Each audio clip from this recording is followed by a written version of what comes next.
બનાસકાંઠા જિલ્લાના મુખ્ય મથક પાલનપુરમાં થોડા દિવસ અગાઉ એક મહિલાની કરપીણ હત્યા કરવામાં આવી હતી અને આ જ હત્યાને લઈને પોલીસ મથકે 4 લોકો સામે ફરિયાદ નોંધવામાં આવી હતી અને આ જ ફરિયાદને લઈને પોલીસ દ્વારા મુખ્ય 2 આરોપીની ધરપકડ કરવામાં આવી છે અને આ ધરપકડ કર્યા બાદ તેમને કોર્ટમાં રજૂ કરવામાં આવ્યા છે અને કોર્ટ દ્વારા કેટલા દિવસના રિમાન્ડ આપવામાં આવ્યા છે તેની વિગતે ચર્ચા આ વિડીયોમાં કરવી છે। વૈષ્ણવજન તો તેને કહીએ જે પીડ પરાઈ જાનાને રે।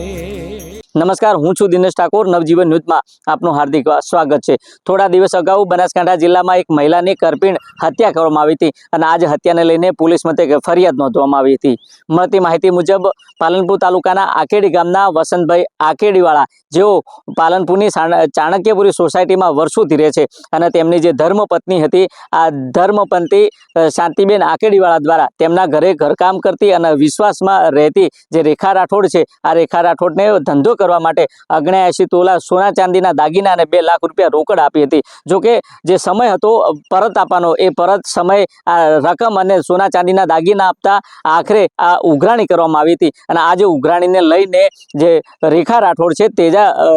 તેજા રાઠોડ છે આ રૂપિયા ના આપવા માટે તે માટે તેમને તેમના 2 સાગરીતો સાથે મળી એક ષડયંત્ર કર્યું હતું। જો કે વોટ્સએપ કોલ થકી તેમને જે દુકાન છે સોફા અને પલંગની ત્યાં આગળ બોલાવ્યા હતા અને ત્યાં બોલાવી તેમનું હત્યા કરવામાં આવી હતી અને તેમની હત્યા કર્યા બાદ તેમનો જે મૃતદેહ છે આ મૃતદેહને કોથળામાં ભરી પાલનપુરના દેલવાડા ગામ નજીક જે બકરા ફાર્મ છે આ બકરા ફાર્મમાં તેમને સળગાવ્યું હતું। જો કે રોડ ઉપર આ બકરા ફાર્મ આવેલું હોવાના કારણે લોકોની ચહલ પહલ થતી હતી અને લોકોને ખબર ન પડે તે માટે જે સળગેલો મૃતદેહ હતો મૃતદેહના કટકા કરી એક કોથળામાં ભરી પાલનપુર ખાતે લાવ્યા હતા અને પાલનપુર ખાતે જે બંધ ગોડાઉન હતું આ બંધ ગોડાઉનમાં નાખ્યું હતું। જો કે આ મહિલા ગુમ થાય છે અને મહિલા ગુમ થતા જે પરિવાર છે આ પરિવાર ચિંતિત બન્યો હતો અને આખરે પશ્ચિમ પોલીસ મથકે ગુમ દાખલ થાય છે। જો કે ગુમ દાખલ થયા બાદ પોલીસ દ્વારા આ મહિલાની શોધખોળ કરવામાં આવે છે અને પૂછપરછનો જે ધમધમાટ છે આ ધમધમાટ શરૂ કરવામાં આવે છે અને આખરે પોલીસને ખબર પડે છે કે આ રેખા રાઠોડ અને જે શાંતિબેન આકેડીવાળા છે તેમને વચ્ચે રોકડ રકમ અને સોના ચાંદીના દાગીનાની લેવડ દેવડ છે અને આખરે પોલીસ દ્વારા રેખા રાઠોડની પૂછપરછ કરવામાં આવે છે। ત્યારે જે રેખા રાઠોડ છે આ રેખા રાઠોડ પણ પોલીસને ગેરમાર્ગે દોરે છે અને પોલીસને જે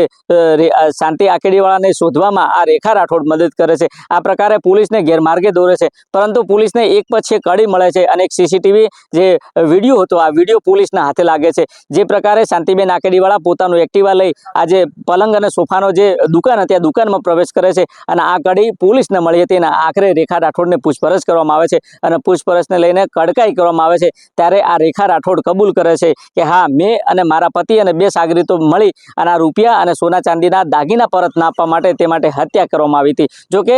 પશ્ચિમ પોલીસ મથકે 4 શખ્સો વિરુદ્ધ ફરિયાદ નોંધવામાં આવે છે અને આ જ ફરિયાદના આધારે પોલીસ દ્વારા તપાસ કરવામાં આવે છે અને તપાસને લઈને આખરે જે તેજા રાઠોડ અને રેખા રાઠોડ જે પતિ પત્ની છે તેમની ધરપકડ કરવામાં આવે છે અને ધરપકડ કર્યા બાદ આજે કોર્ટમાં તેમને રજૂ કરવામાં આવ્યા હતા અને પશ્ચિમ પોલીસ દ્વારા 7 દિવસના રિમાન્ડ માંગવામાં આવ્યા હતા પરંતુ કોર્ટ દ્વારા 5 દિવસના રિમાન્ડ આપવામાં આવે છે। ત્યારે સવાલ એટલો છે કે એક બાજુ જે વર્ષોનો સંબંધ હતો અને આ જ સંબંધમાં જે ધંધા માટે સોના ચાંદીના દાગીના અને રોકડ રકમ આપી હતી અને આ રોકડ રકમ અને સોના ચાંદીના દાગીના પરત ના આપવા પડે તે માટે આ જે શાંતિબેન આકેડીવાળા હતી તેમની રેખા રાઠોડ તેજા રાઠોડ અને જે 2 અન્ય શખ્સો હતા આ 4 લોકો મળી તેની કરપીણ હત્યા કરી। જોકે પોલીસે હાલ તેજા રાઠોડ રેખા રાઠોડ બંનેની ધરપકડ કરી છે અને જે 2 આરોપી છે પોલીસ પકડથી દૂર છે। ત્યારે આ જે 5 દિવસના રિમાન્ડ છે આ રિમાન્ડમાં પોલીસની જે પૂછપરછ કરવામાં આવશે અને આ પૂછપરછમાં ખબર પડશે કે કયા પ્રકારને લઈને જે હત્યા કરવામાં આવી હતી। ત્યારે બીજી બાજુ એ પણ શંકાના દાયરામાં લોકોના મુખ્ય ચર્ચાઈ રહ્યું છે કે જે વસંત આકેડીવાળા છે આ વસંત આકેડીવાળા દ્વારા